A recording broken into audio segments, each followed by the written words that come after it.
नमस्कार, channel 24 news plus के prime news bulletin में आपका स्वागत है। मैं हूं शिल्पा नेगी। आइए इस बुलेटिन का आगाज करते हैं खास खबरों के साथ। बजरी पर रोक हटाने की मांग को लेकर जयपुर में कांग्रेस का प्रदर्शन तो जोधपुर में कमठा मजदूरों ने निकाली रैली, जलाया सीएम का पुतला। उद्घाटन दिना शुरू हुआ सारण नगर ओवरब्रिज पर आवागमन, लोगों ने स्कूली बच्चों से करवाया उद्घाटन, पिछले दिनों किया था प्रदर्शन। चुनावी वर्ष में राजनीतिक सरगर्मी, भाजयुमो के यूथ चला बूथ अभियान का आगाज तो युवक कांग्रेस ने शुरू किया सदस्यता अभियान। पीएम मोदी के पकोड़ा वाले बयान पर सियासी सरगर्मी, महिला कांग्रेस ने जोधपुर में किया अनूठा प्रदर्शन।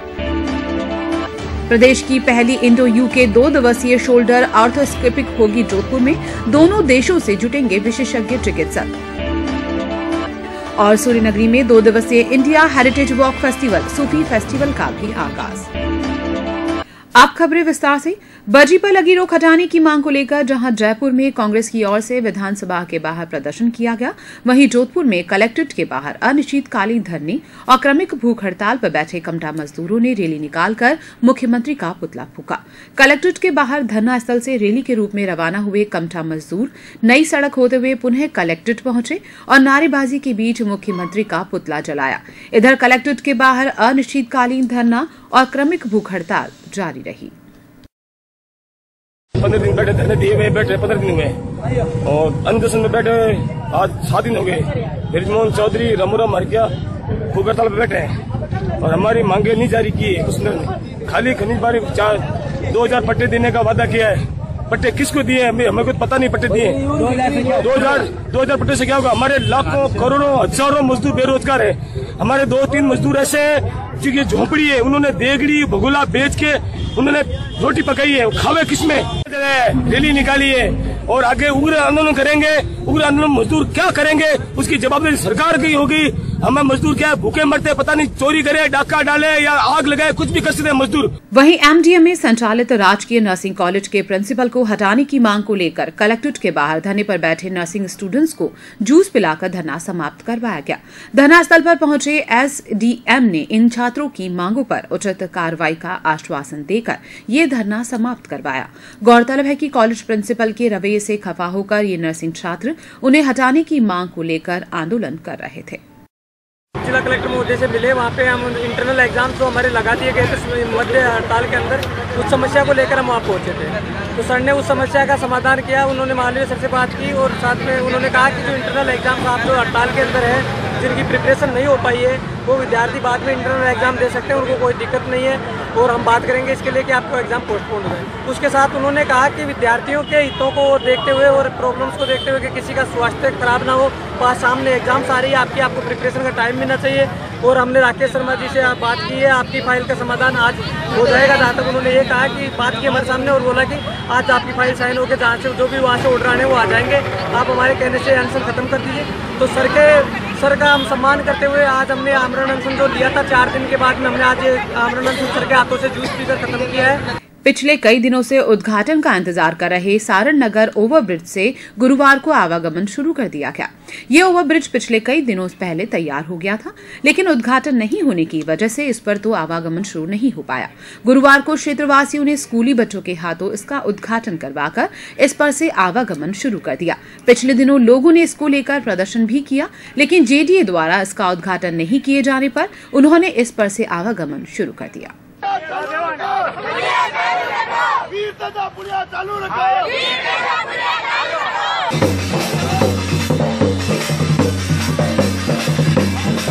भारतीय जनता युवा मोर्चा के प्रदेशाध्यक्ष अशोक सैनी गुरुवार को सूर्यनगरी आए।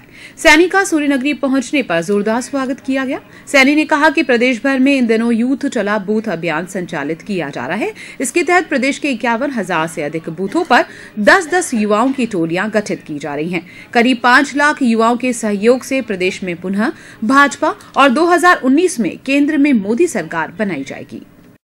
7 तारीख को यूथ चला बूथ अभियान को लेकर के कोटा के अंदर एक बड़ी कार्यशाला हुई प्रदेश स्तरीय।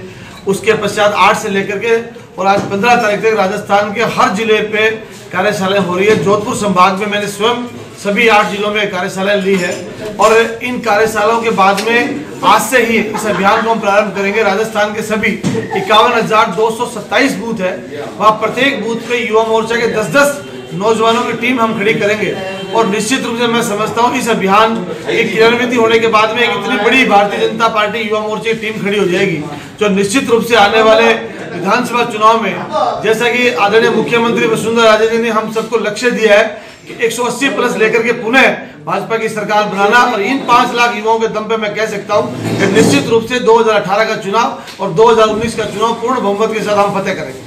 भारतीय जनता युवा मोर्चा के यूथ चला बूथ अभियान के आगाज के बीच कांग्रेस के अग्रणी संगठन युवक कांग्रेस ने अपना सदस्यता अभियान शुरू किया। अभियान की शुरुआत के मौके पर शहर जिला कांग्रेस कार्यालय में आयोजित कार्यक्रम में शहर जिला युवक कांग्रेस के अध्यक्ष दानिश फौजदार सहित युवक कांग्रेस नेता मौजूद रहे। दरअसल प्रदेश में आगामी विधानसभा चुनाव इसी साल के अंत में है, ऐसे में दोनों प्रमुख राजनीतिक दलों की सरगर्मी बढ़ गई है। राहुल गांधी जिंदाबाद, यूथ कांग्रेस जिंदाबाद, आज हमने मेंबरशिप यूथ कांग्रेस की मेंबरशिप शुरू की है। उसका फॉर्मेट कुछ चेंज है, हमें 4 मेंबर और एक एक्टिव मेंबर बनाना है। उसी का आज जो नियम थे उसके जो नॉर्म्स बनाए गए हैं, उसी के लिए हमने आज सभी यूथ कांग्रेस को बुलाया था, लॉन्च किया है, विमोचन किया है और उसी फॉर्म को आज डिस्ट्रीब्यूट किया है और ये फॉर्म शुरू कर है। यूथ कांग्रेस एक ऐसी विंग होती है जो कि लोगों का कांग्रेस के प्रति और कांग्रेस के क्या सिद्धांत है, कांग्रेस ने आज तक क्या किया, इस देश को आज़ादी दिलाने से लेकर के इस देश को बनाने भविष्य में को लेकर के कितने काम किए, ये सब यूथ कांग्रेस के माध्यम से हम जनता के बीच में पहुँचाएंगे और उम्मीद करते हैं कि ये यूथ कांग्रेस आने वाले चुनाव में बहुत अच्छा काम करेगी और कांग्रेस के प्रति अच्छा रिजल्ट देगी। और यहाँ वक्त हो चला है एक छोटे से ब्रेक का। ब्रेक के बाद जब लौटेंगे तो आपको बताएंगे पकोड़े पर सियासी सरगर्मी तेज।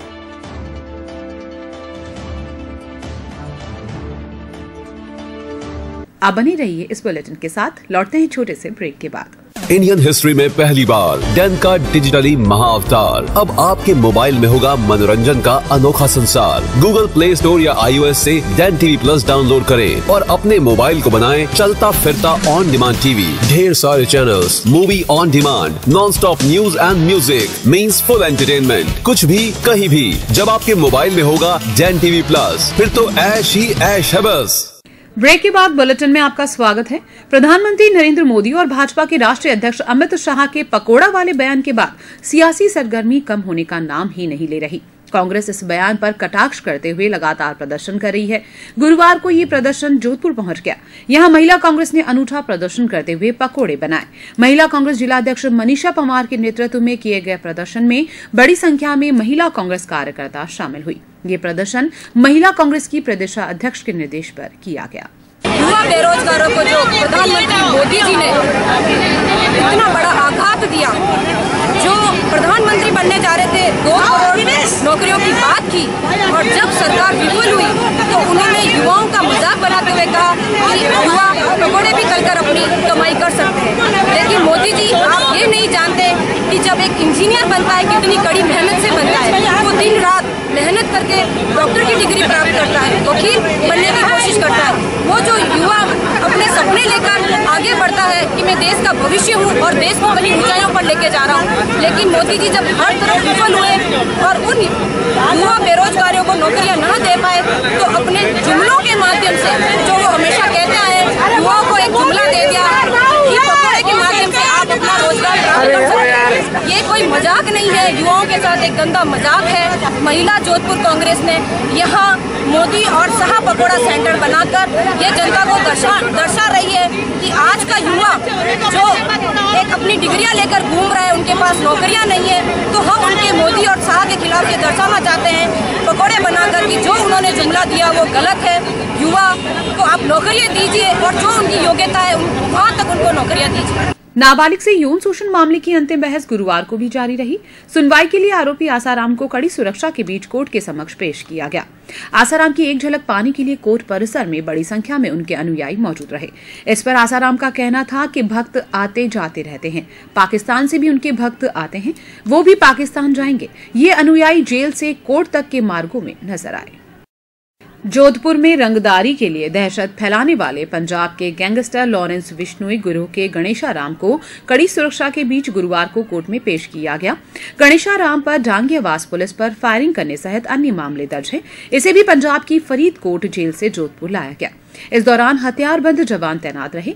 गौरतलब है कि लॉरेंस बिश्नोई गैंग ने जोधपुर में रंगदारी के लिए दहशत फैलाने के साथ ही मोबाइल व्यवसायी वासुदेव की हत्या कर दी थी। प्रदेश की पहली इंडो यूके 2 दिवसीय शोल्डर ऑर्थोस्कोपिक का आयोजन एसएन मेडिकल कॉलेज में 17 और 18 फरवरी को होगा। डॉक्टर एसएन मेडिकल कॉलेज के प्राचार्य अजय मालवीय ने बताया कि कॉलेज के अस्थि रोग विभाग, निश्चेतना विभाग और एनाटॉमी विभाग की ओर से हो रहे इस आयोजन में यूके के चिकित्सक कैडेबर पर नर्व ब्लॉक और ऑर्थोस्कोपी का अभ्यास करवाएंगे। वर्कशॉप आयोजन समिति के अध्यक्ष विभागाध्यक्ष डॉक्टर किशोर रायचंदानी ने बताया कि कैडेबर पर दूरबीन से शोल्डर की सर्जरी वर्कशॉप राजस्थान में पहली होगी। इसके 3 डिपार्टमेंट इसके अंदर इन्वॉल्व हैं। एनाटॉमी डिपार्टमेंट, जो कि हमें सॉफ्ट कैडेवर यानी मृतदेह जो सॉफ्ट हो वो उपलब्ध करा रहा है। इंग्लैंड से विशेषज्ञ आ रहे हैं जो हमें 2 चीजें सिखाएंगे। एक तो अल्ट्रासोनिक गाइडेड यानी अल्ट्रासाउंड के माध्यम से नर्व ब्लॉक लगाएंगे। ये नर्व ब्लॉक लगाने का ये फायदा है कि मरीज को बेहोश नहीं करना पड़ता है और नर्व के अंदर दवाई लगाकर उस एक विशेष हिस्से को सुन्न किया जा सकता है। जहां तक फ्रैक्चर का सवाल है, कोई भी व्यक्ति यदि फ्रैक्चर लेके आता है उसके अंदर भी अगर अल्ट्रासाउंड गाइडेड नर्व ब्लॉक लगा दिया जाए तो उसे दर्द बिल्कुल नहीं होता है, जिससे कि मरीज को बहुत फायदा होता है। तो ये जो ट्रेनिंग है अल्ट्रासाउंड की मदद से नर्व ब्लॉक लगाना, ये एक जोधपुर की जनता के लिए बहुत बड़ा वरदान सिद्ध होगा, क्योंकि ऐसे अनेक मरीज हैं जिन्हें हमें बेहोश नहीं करना पड़ेगा। लाइव कैडेवरिक वर्कशॉप की जा रही है। सबसे बड़ी खासियत इसकी ये है कि जो कैडेवर्स हैं 8 कैडेवर्स होंगे। उन 8 कैडेवर्स की 2 बाहें होने की वजह से 16 स्टेशन हमारे पास हो जाएंगे और उन पर हमें 36 लोगों को रजिस्टर किया है, जिससे कि हर इंसान, हर डॉक्टर उस पर पूरा टाइम दे सके और हर तरह की सर्जरी जो वो सिखाने आए हैं वो उसको प्रैक्टिस कर सके। उनको सभी तरह की चीज़ें, सामान उपलब्ध कराया जाएगा जिससे वो खुद डेड बॉडी में उनकी सर्जरी कर सकेंगे, रिपेयर कर सकेंगे, या जो भी प्रोसीजर्स उनको बताए जाएंगे वो कर सकेंगे। महात्मा गांधी अस्पताल के फिजियोथेरेपी हॉल में किया जाएगा, जिससे जितने भी डेलीगेट्स और जितने भी ऑर्थोपेडिशियंस बाहर से भी, जोधपुर ऑर्थोपेडिक सोसाइटी से भी आएंगे और वो सब लोग उसका फ़ायदा उठा सकें और बहुत कुछ हम सबको सीखने को मिलेगा। उनके सीखने के अलावा इस जोधपुर की जनता के लिए एक नया अध्याय जुड़ेगा, जिसमें शोल्डर के आर्थ्रोस्कोपी और आर्थ्रोस्कोपी से रिलेटेड सर्जरी बहुत कॉमन हो जाएगी और हम सब उन लोगों को सुविधाएँ दे सकेंगे। महेंद्र चारण जेएनयू कर्मचारी संघ के अध्यक्ष चुने गए हैं। उन्होंने निर्वतमान अध्यक्ष अनिल पंवार को 34 मतों से शिकस्त दी। चुनाव में 4 प्रत्याशी मैदान में थे। अध्यक्ष निर्वाचित होने के बाद चारण को कर्मचारियों ने फूल मालाओं से ला दिया। नवनिर्वाचित अध्यक्ष ने कहा कि कर्मचारियों की समस्याओं का समाधान करवाना उनकी प्राथमिकता रहेगी। चुनाव अधिकारी जनसंपर्क अधिकारी नामनिमात चौधरी ने बताया कि मतदान में 323 कर्मचारी मतदाताओं में से 309 ने अपने मताधिकार का प्रयोग किया, जिसमें से 1 मत खारिज हो गया।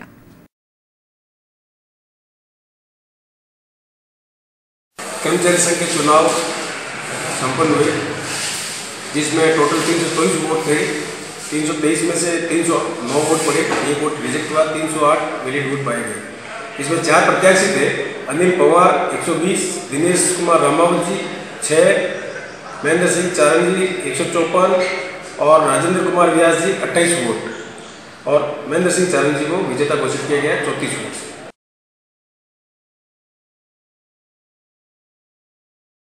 कर्मचारी से जुड़ा कोई भी काम हो वो तन मन से प्रशासन से करवाना, ये मेरी पहली प्राथमिकता रही। ठीक है, और आगे अब जो भी है वो 2 साल टर्म है, अच्छी से अच्छी जो भी हमारी मांगे हैं हमारे कर्मचारी भाई लाएंगे, उनको तुरंत प्रशासन से करवाना, ये मेरा पहली प्राथमिकता है। आगे बढ़ाते हैं खबरों का सिलसिला। चौपासनी हाउसिंग बोर्ड स्थित उपभोक्ता भवन में गुरुवार को भारतीय मानक ब्यूरो राजस्थान की ओर से संगोष्ठी का आयोजन किया गया। इसमें ISI मार्क के महत्व के बारे में जानकारी देने के साथ ही उत्पाद खरीदते समय ISI मार्क की महत्ता से अवगत करवाया गया। इस दौरान ब्यूरो के राजस्थान प्रमुख SF की कनौजिया, राजसिको के पूर्व अध्यक्ष सुनील परिहार, ब्यूरो की वैज्ञानिक कनिका लतिका और दुष्यंत प्रजापति उपस्थित थे। अगर आपने देखा होगा ISI का जो मोहर है बेसिकली वो रिप्रेजेंट करता है हमारा जो पुराना नाम था, ब्यूरो ऑफ इंडियन स्टैंडर्ड से जो पहला नाम था वो था इंडियन स्टैंडर्ड इंस्टीट्यूशन। वो दैट वाज एस्टैब्लिश्ड इन जनवरी 1947। मतलब आप ये देखिए कि आजादी से पहले की ये ऑर्गेनाइजेशन है, इतनी पुरानी ऑर्गेनाइजेशन। 1987 में इसका नाम बदल करके ब्यूरो ऑफ इंडियन स्टैंडर्ड रखा गया अंडर BIS एक्ट 1986। मुंबई की उत्पल सांघवी ग्लोबल स्कूल के बच्चों ने गुरुवार को चैनल 24 न्यूज प्लस की कार्यप्रणाली का अवलोकन किया। एजुकेशन विजिट पर जोधपुर आए इन बच्चों ने स्टूडियो में न्यूज रीडिंग, एडिटिंग और इसके प्रसारण के बारे में विस्तार से जानकारी हासिल की। इन स्टूडेंट्स ने डैन नेटवर्क के कार्यालय को भी देखा। बाद में इन्होंने राजस्थान पत्रिका कार्यालय का भी अवलोकन किया। ये टाइमलाइन है, ठीक है ना। इस टाइमलाइन को छोटा और बड़ा करने के लिए कंट्रोल के साथ में सरदार दून स्कूल में गुरुवार को विज्ञान, क्राफ्ट, सोशल साइंस और अंग्रेजी के लिए क्रिएटिविटी के रंग देखने को मिले। यहां आयोजन की गई सृजन एग्जीबिशन में बच्चों ने प्रोजेक्ट और वर्किंग मॉडल बनाकर अपनी प्रतिभा का परिचय दिया। इसका मुख्य उद्देश्य बच्चों में शिक्षा सिद्धांत करके सिखाना और उन्हें जीवंत रूप में ढालना है। अभिभावकों ने भी इस एग्जीबिशन को देखा और बच्चों की क्रिएटिविटी को सराहा। आज हमारा पहला सृजन इग्नाइट माइंड, जैसे सृजन नाम से ही विदित है कि चारों तरफ सृजनात्मकता आप देख सकते हैं। हमारे छोटे छोटे जो आर्टिस्ट हैं, छोटे छोटे जो वैज्ञानिक हैं, उनको आप देख सकते हैं किस तरह से उन्होंने वर्किंग मॉडल, जहाँ तक हमारी सोच नहीं जा रही है वहाँ तक बच्चों की सोच जा रही है। और इससे ये लगता है कि भारत देश का भविष्य बहुत अच्छे हाथों में, बहुत सुनहरे हाथों में है और हमारा देश हमेशा कामयाब रहेगा। इन सबको देखते हुए हमें ऐसा लग रहा है। सिर्फ इनकी सृजनात्मकता को हमें थोड़ा सा डायरेक्शन देना है, हल्का सा हाथ लगा कर रखना है ताकि ये बहुत अच्छे ह्यूमन बीइंग बने, बहुत अच्छे इंसान बने। बच्चों ने बहुत मेहनत की है, सबने फुल टीचर्स का बहुत ज़्यादा सपोर्ट रहा है बच्चों को, बहुत अच्छी बच्चों की हेल्प हुई है, सबने बहुत अच्छा बनाया, बहुत अच्छी लगा। देख के मतलब एकदम अपन सोच ही नहीं सकते, अपनी समझ के ऊपर की चीज़ें हैं और इतना अच्छा बच्चा एक्सप्लेन कर रहे हैं उस चीज़ को। इतनी छोटी क्लास के बच्चे हैं, 3rd 4th के बच्चे भी ये हैं, उनका हाल बहुत ही सुंदर। बेटियां बेटों से कम नहीं हैं, इसके उदाहरण कई बार सामने आते हैं। गुरुवार को भी एक ऐसा ही उदाहरण सामने आया। कागा हरिजन बस्ती में एक महिला का निधन होने पर उसकी 2 बेटियों ने न सिर्फ कंधा दिया बल्कि मुखाग्नि भी दी। मृतका नगर निगम में सफाई कर्मचारी थी। उसकी 2 बेटियां ही हैं, एक की उम्र 17 वर्ष और दूसरी बेटी 14 वर्ष की है। यहाँ वक्त तो चला एक और छोटे से ब्रेक का। ब्रेक के बाद जब लौटेंगे तो आपको बताएंगे सूर्यनगरी में इंडिया हेरिटेज वॉक फेस्टिवल। आप बने रहिए इस बुलेटिन के साथ। इंडियन हिस्ट्री में पहली बार डैन का डिजिटली महाअवतार अब आपके मोबाइल में होगा मनोरंजन का अनोखा संसार। गूगल प्ले स्टोर या iOS से डैन TV+ डाउनलोड करें और अपने मोबाइल को बनाएं चलता फिरता ऑन डिमांड टीवी। ढेर सारे channels, movie on demand, non stop news and music means full entertainment, कुछ भी कहीं भी। जब आपके मोबाइल में होगा डैन TV+, फिर तो ऐश ही ऐश है बस। बुलेटिन में आपका एक बार फिर से स्वागत है। इंटेक जोधपुर चैप्टर और मेहरानगढ़ म्यूजियम ट्रस्ट के संयुक्त तत्वावधान में 2 दिवसीय इंडिया हेरिटेज वॉक फेस्टिवल का आयोजन किया जा रहा है।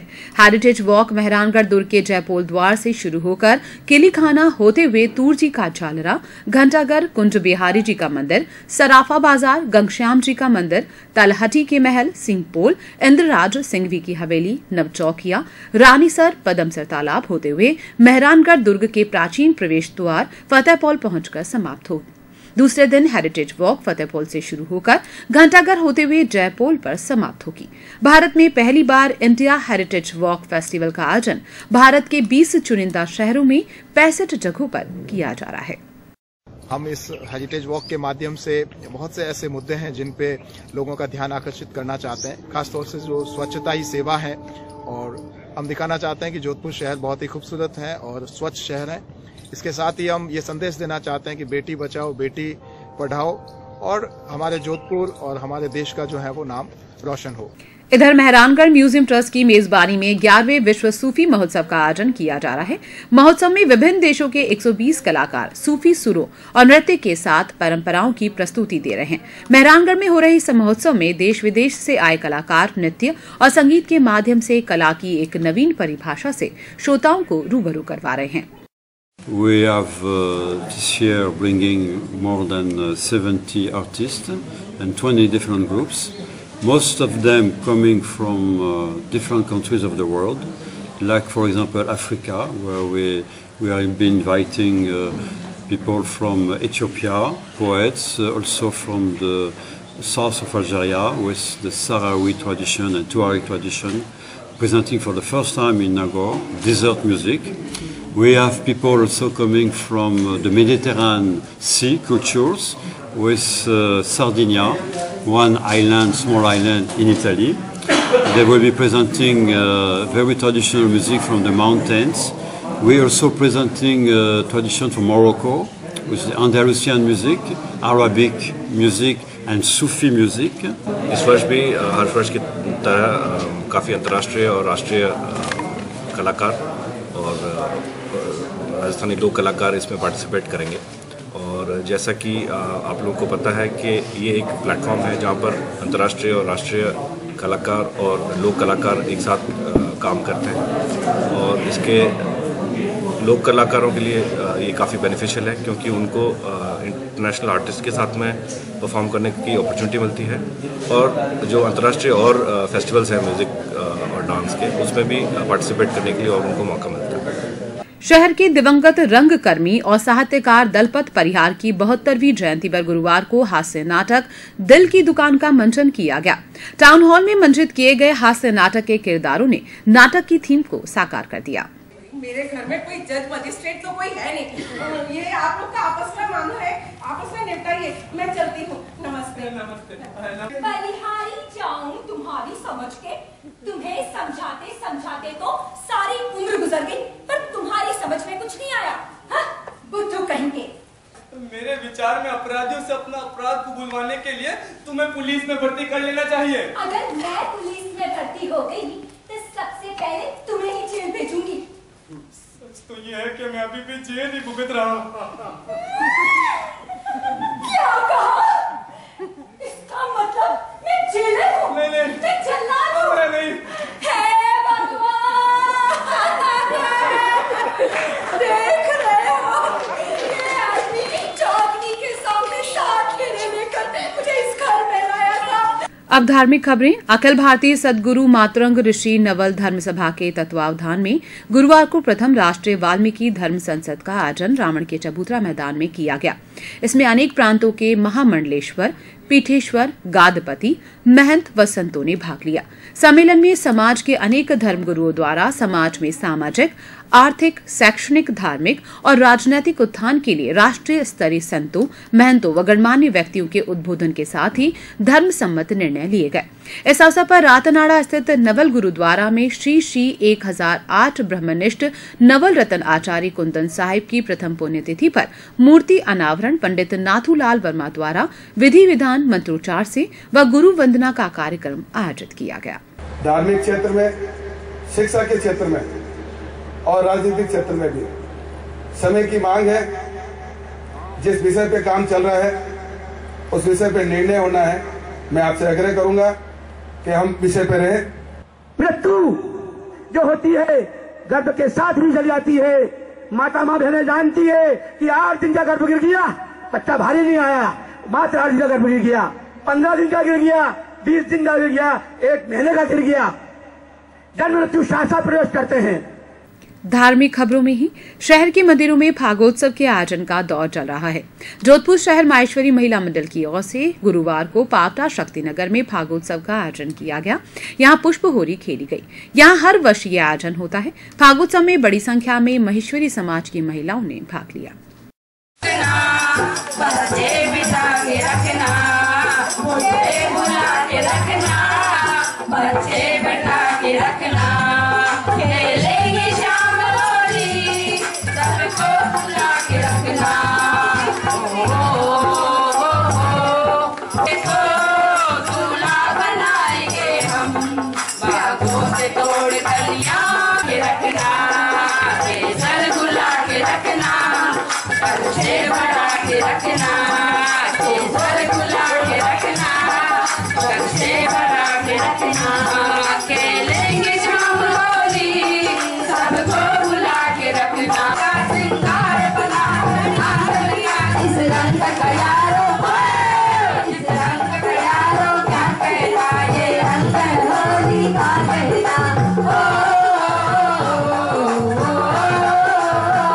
खबर खेल से जुड़ी। भारतीय खेल प्राधिकरण के जोधपुर स्थित खेल प्रशिक्षण केंद्र के खेल छात्रावास में वर्ष 2018 और 19 में प्रवेश के लिए बरकतुल्ला खान स्टेडियम में चयन प्रक्रिया आयोजित की जा रही है। यहां एथलेटिक्स, बास्केटबॉल, वॉलीबॉल के अलावा जिम्नास्टिक की डे बोर्डिंग स्कीम के लिए चल रही चयन प्रक्रिया के लिए 165 खिलाड़ियों ने अपना पंजीयन करवाया है।